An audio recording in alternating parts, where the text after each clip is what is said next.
Modern Queen Tales presents The Harvest of Sienna MacGrath, Chapter 1. The Breaking of a Villainess. The cold ash of my family's ledger burned down to grease and grey flakes in the centre of the iron hearth. I watched the last corner of the parchment curl, blacken, and dissolve into the chimney draught. That paper had held the names of 300 spies, the bank accounts of 5 corrupt dukes, and the blackmail material that had kept my family at the right hand of the Stellaris Empire for 4 generations. Now, it was carbon. 6 days ago, Crown Prince Phillip had stood on the marble dais of the Grand Cathedral, his holy sword pointed directly at my collarbone. Beside him stood Joy, the newly discovered saintess, her white robes smelling of expensive myrrh and calculated innocence. Philip had read the decree of my banishment, with a voice like brass trumpets. He called me a poisoner, a shadow weaver, and a blight upon the righteous expansion of the kingdom. He stripped me of my title, Sienna MacGrath, and declared my family's estate confiscated by the crown. I remembered the exact weight of the iron collar they had locked around my neck to suppress my manner. I remembered the wet sound of the crowd spitting on my leather boots as the imperial guards escorted me to the southern gate. They expected me to weep, to curse, or to beg Philip for mercy. Instead, I had looked at his golden hair, noticed a small speck of dried beef stuck between his front teeth, and felt a sudden, profound wave of exhaustion. The carriage ride to the southern border took 5 days. The guards dumped me on a patch of scrubland at the foot of the jagged Wyrmtooth Mountains.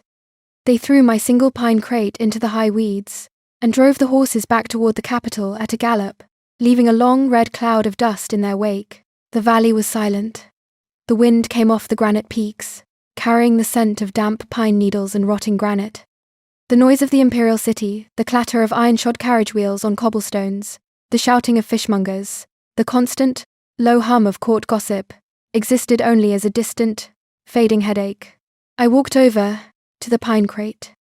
Inside was a heavy iron hoe, 3 wool blankets, a sack of salt, a cast-iron pot, and 6 leather pouches of heirloom seeds I had smuggled out of my private glasshouse in my petticoat. 10 yards away stood the cottage. The wooden roof had collapsed in the centre, allowing a young birch tree to grow straight through the middle of what must have been the parlour. The stone walls were thick, green, with lichen, and dry at the base. I dragged my crate through the doorway. The wooden floorboards had rotted into rich, black mould. A mouse scurried out from beneath a fallen rafter, its pink tail disappearing into a crack in the foundation. I took off my wool cloak, folded it twice, and laid it on the dry stone shelf near the hearth. My hands, once soft and scented with almond oil, were already smeared with grey charcoal and brown dirt. I picked up the heavy iron hoe. The dry ash handle was rough against my palms. I walked out into the overgrown yard, where the wild briars grew as thick as my wrist. My life, as the shadow of the throne, was finished. I raised the hoe and drove the iron blade deep into the tangled roots of the first wild rosebush. Chapter 2. The Sanctity of the Soil. By the 3rd month, the skin on my palms had hardened into thick, yellow calluses. My shoulders had broadened under my coarse linen shifts, and the constant, nagging ache in my lower back had settled into a steady, solid strength. The cottage was whole now. I had spent 3 weeks clearing the fallen rafters, cutting the birch tree down with a rusty bow saw I found in the lean-to, and splitting the pine logs to patch the roof. I stuffed the gaps between the hemlock beams with dried moss and clay from the creek bed. When the autumn rains fell, the water stayed outside, sliding off the fresh cedar shakes I had split by hand, with a frow and a mallet. My garden was an orderly grid of dark, raised beds. I had turned every square foot of the half-acre plot myself, driving the spade through the dense sod, lifting the heavy clods of clay, and shaking out the white grubs and witchgrass roots. I carried leaf mould from the forest floor in 2 large willow baskets, slung across my shoulders, mixing the rich, black leaf rot into the stubborn soil until it crumbled like dried breadcrumb.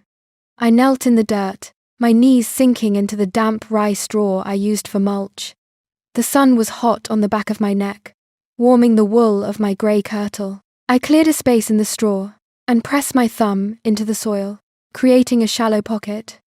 I dropped a fat, blue-speckled bean seed into the dark, moist earth, covered it with an inch of soil, and patted it firm.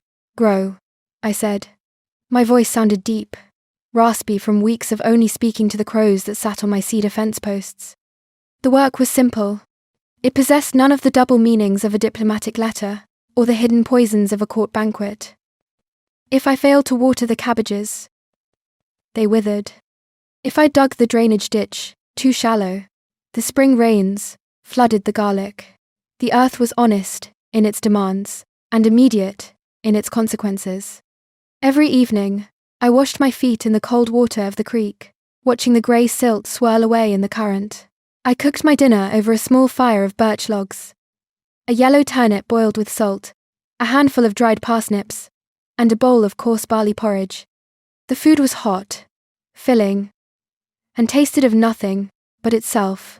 In the capital, they had called me a monster because I knew which herbs could stop a man's heart.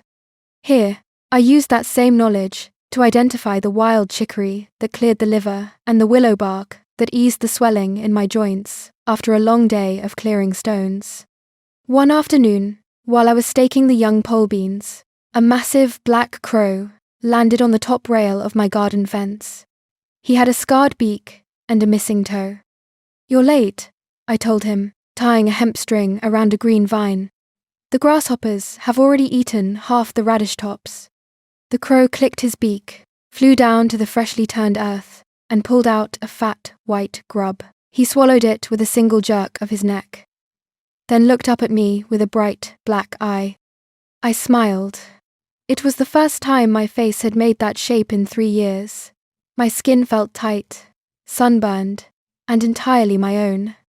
I did not owe this smile to a visiting ambassador, nor did I need to hide it behind a painted fan. I was a woman who grew beans in the mud, and that was more than enough.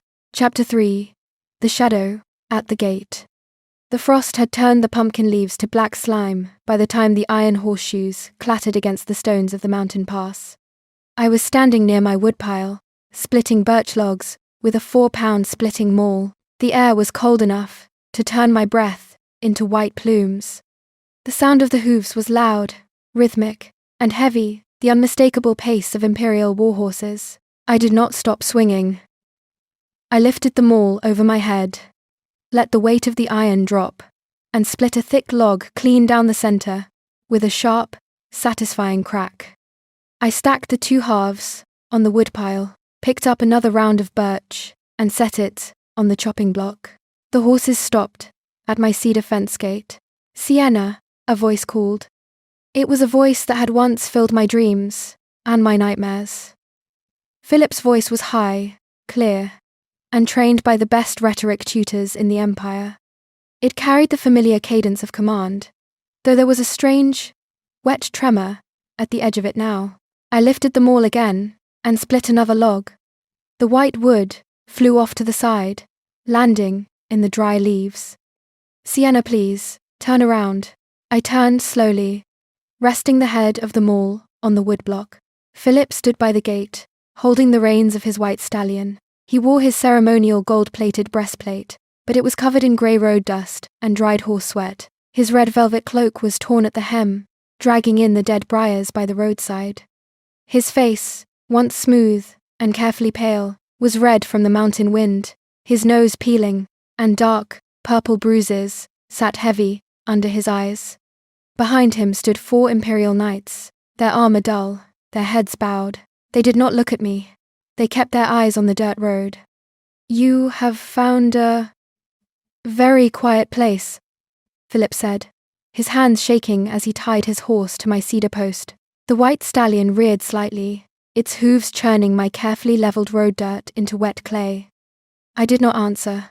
I picked up a handful of split wood, stacked it under the eave of the cabin roof, and went back for more. "Sienna, I am speaking to you," Philip said.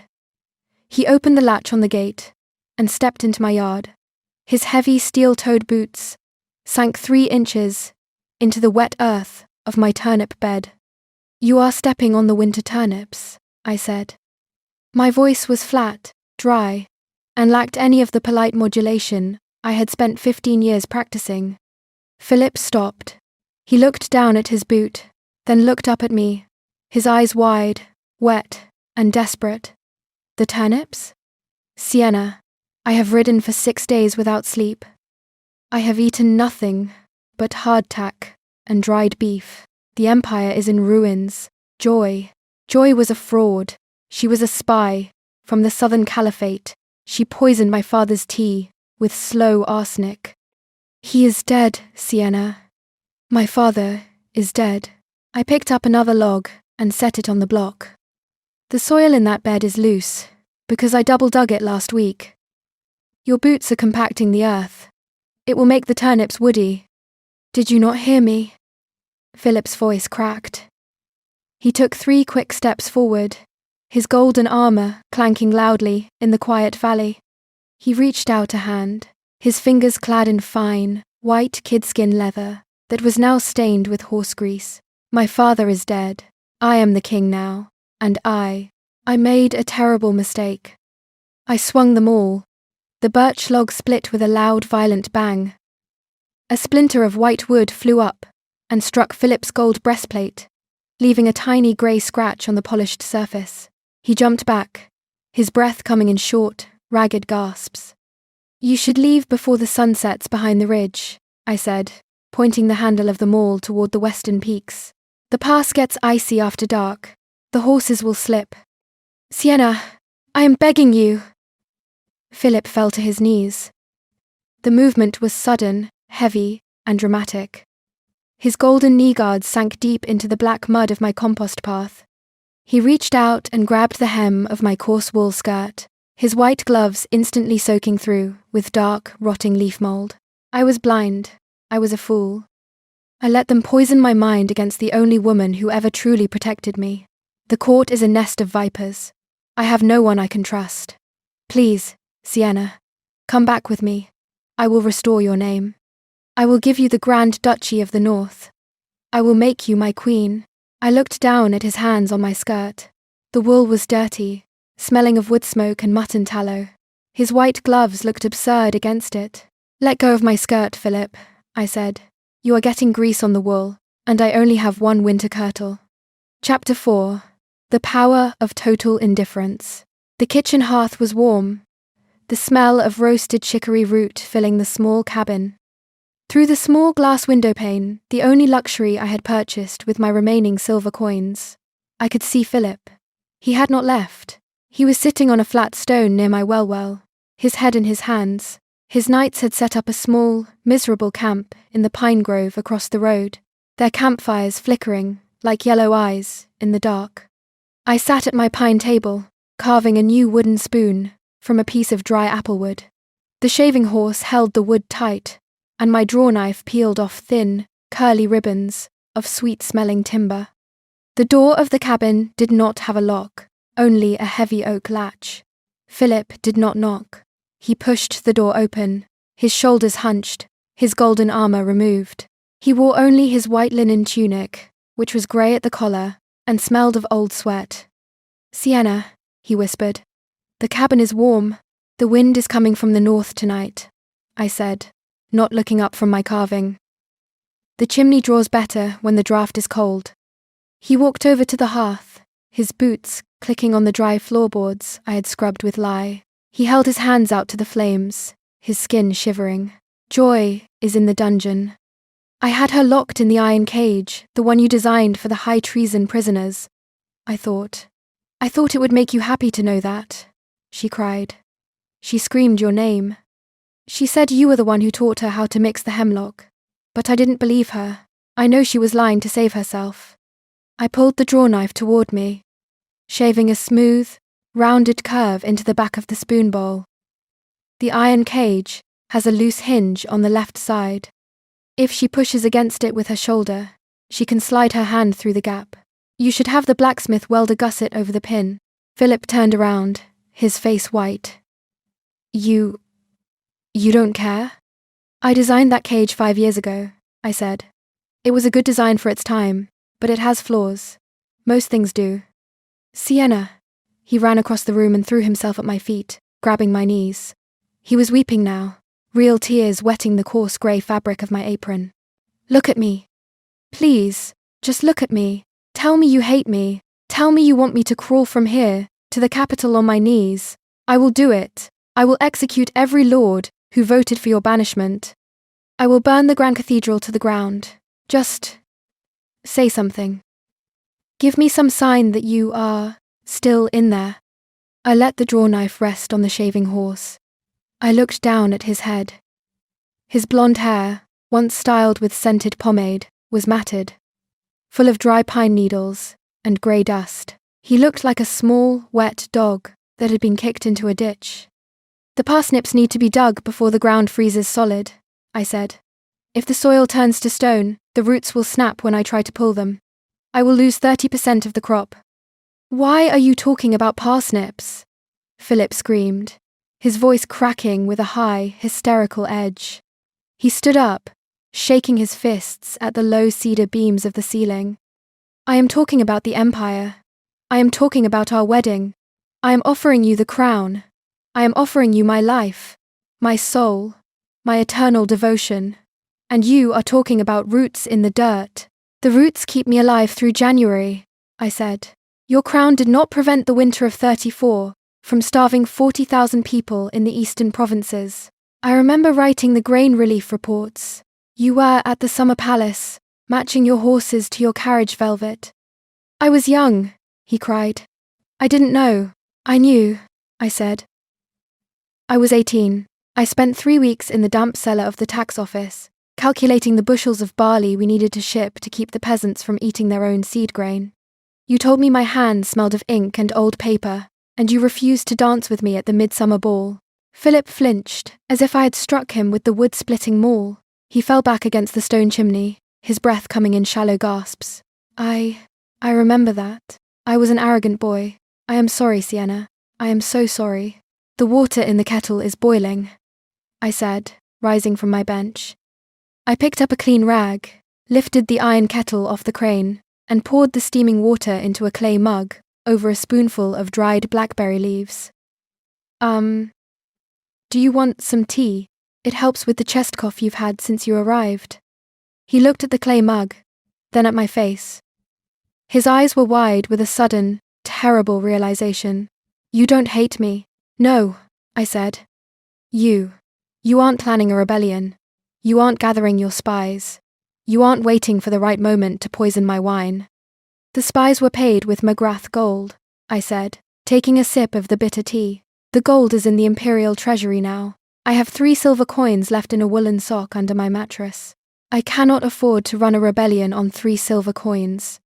Then why? He whispered, his voice trembling. Why won't you come back? If you don't hate me, why won't you help me? Because the cabbage white butterflies are very bad this year, I said. I have to pick the green caterpillars off the leaves by hand, every morning at dawn. If I go to the capital, the caterpillars will eat the hearts out of the late crop, and I will have nothing to ferment for winter kraut. Philip stared at me. He looked at my brown, scarred hands.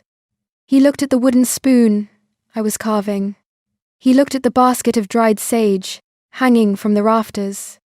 He did not see the clever, terrifying Sienna MacGrath, who had run the imperial court from the shadows. He saw a woman who lived in a small stone house with a leaky roof and a garden full of dirt. He let out a low, whimpering sound, like a beaten hound, and slid down the wall until he was sitting on the floorboards, his face hidden in his knees. Chapter 5. Harvesting a Sovereign Future. The morning sun was a cold, yellow disk, rising over the eastern ridge, turning the frost on my cabbages into glittering diamonds. I walked out into the garden with my large willow basket. The air was so crisp, it bit the inside of my nose with every breath. I knelt in the straw, picked up my heavy iron garden knife, and sliced the thick, green stem of a winter cabbage. The leaves were dense, tightly packed, and heavy with cold water. Philip was still there. He had spent the night sleeping on his horse blanket under the lean-to. refusing to use my guest cot because he said he did not deserve the comfort. He stood by the cedar fence now, watching me work. His fine white tunic was stiff, with dried mud and wood smoke. He looked 20 years older than the boy who had banished me. "Are you going to stay here forever?" he asked. His voice was quiet now, cleared of the dramatic theatre of the court. "Until the house falls down," I said, laying the heavy cabbage in my basket. "And then, I will build another one." "The kingdom will not survive the winter without you," he said. "The treasury is empty. The southern border lords are refusing to pay their taxes. The army is murmuring about a coup." "The southern lords always refuse to pay taxes when the king is young," I said, moving to the next cabbage. "You must send the 2nd Regiment to the border, not to fight, but to help them rebuild the irrigation canals that broke during the spring floods. Once the crops are secured, they will pay." "They are farmers, Philip. They only want to know their fields will have water next summer." He stared at me, his mouth slightly open. How? How do you know that?" "I read the agricultural surveys of 21, I said. "They are in the 3rd basement of the Royal Archives, behind the old tapestries of the Dragon Wars. Nobody has touched them since my grandfather was the Chancellor." Philip reached into his tunic and pulled out a heavy gold signet ring, the seal of the sovereign. He held it out to me, on his palm. The gold caught the cold morning light, casting a yellow glare onto the white frost. "Take it," he said. "Take the kingdom. I don't want it. I never wanted it. I only wanted to be the hero who saved the land. But there is nothing to save. It's just endless paper, and angry lords, and people starving in the dark. You are the only one who can make it work." I did not look at the ring. I sliced another cabbage stem. The clean schlick of the blade, loud in the silent valley. "I have 54 cabbages left to harvest today," I said. "If I do not get them into the cellar before the hard freeze tonight, they will turn to mush. I cannot eat a gold ring, Philip. It does not keep the damp out of my bones." He let his hand drop. The signet ring slipped from his palm, falling into the dead weeds by his boots. He did not bother to pick it up. "You really don't want me," he said. "It was not a question. I want to finish my harvest," I said. He stood there for a long time, watching me move down the row of cabbages. The sun climbed higher, warming the air until the frost began to melt, turning into tiny drops of water that ran down the green leaves like sweat. Finally, I heard the leather reins creak as he unknotted them from my fence post. I heard his heavy boots squelch through the mud as he walked his horse back toward the mountain road. He did not call out to me again. He did not say goodbye. I did not look up. I reached down, cleared a handful of damp straw from the base of the next cabbage, and drove my knife through the thick green wood of the stem. The sun was warm on my back now. A single red-tailed hawk circled high above the valley, its wings steady against the blue sky. The wind carried the clean, sharp smell of pine needles and wet earth. I laid the cabbage in my basket, picked up the heavy load, and walked toward the root cellar, my boots leaving deep, solid tracks in the dark, fertile mud of my own land. The end. If you enjoyed this quick escape, hit the subscribe button for new stories twice a week. Until then, I'll see you at the next flip of the pages.